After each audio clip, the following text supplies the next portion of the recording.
Dear student, today I am going to discuss a new topic, that is physical nature of matter. So what is physical nature of matter? It's very simple topic, very easy chapter, the first chapter, okay, and you can easily realize with the name only. Physical nature of matter. I am a matter. What is my physical nature? I am solid, I am gas, am I liquid? What I am? I am solid. Dear student, most of the things around you all are matter only, and most of the things are solid.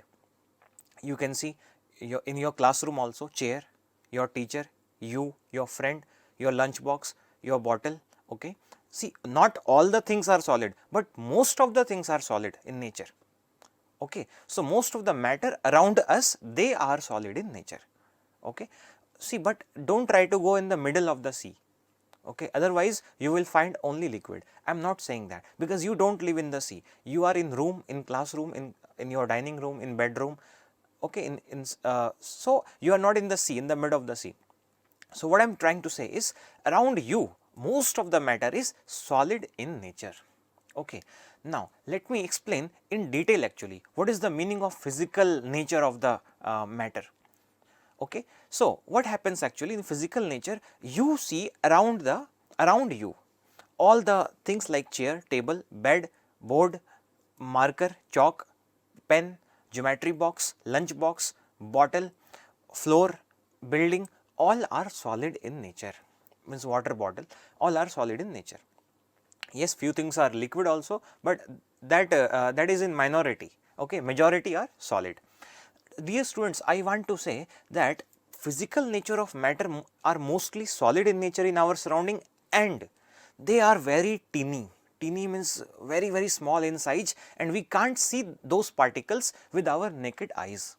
We need some special kind of advanced technology microscope to see that much size of the particle, okay. So in physical nature of the matter, generally we study two things only. First point is, most of the particles around us, they are solid in nature, and second thing is their constituent particles. Which particles? Their constituent particles we cannot see with our naked eyes, they are very teeny, very small in the size. And one more thing, dear student, let me tell you that matters are made up of atoms. Matters are made up of atoms. What happens when atom plus atom combines? Then molecule forms, okay. See, very small is the atom, teeny means most teeny, that is atom. So what happens when atom plus atom, if they combine, then it forms molecule. Now my question is, means which has greater size, which one has greater size, atom or molecule?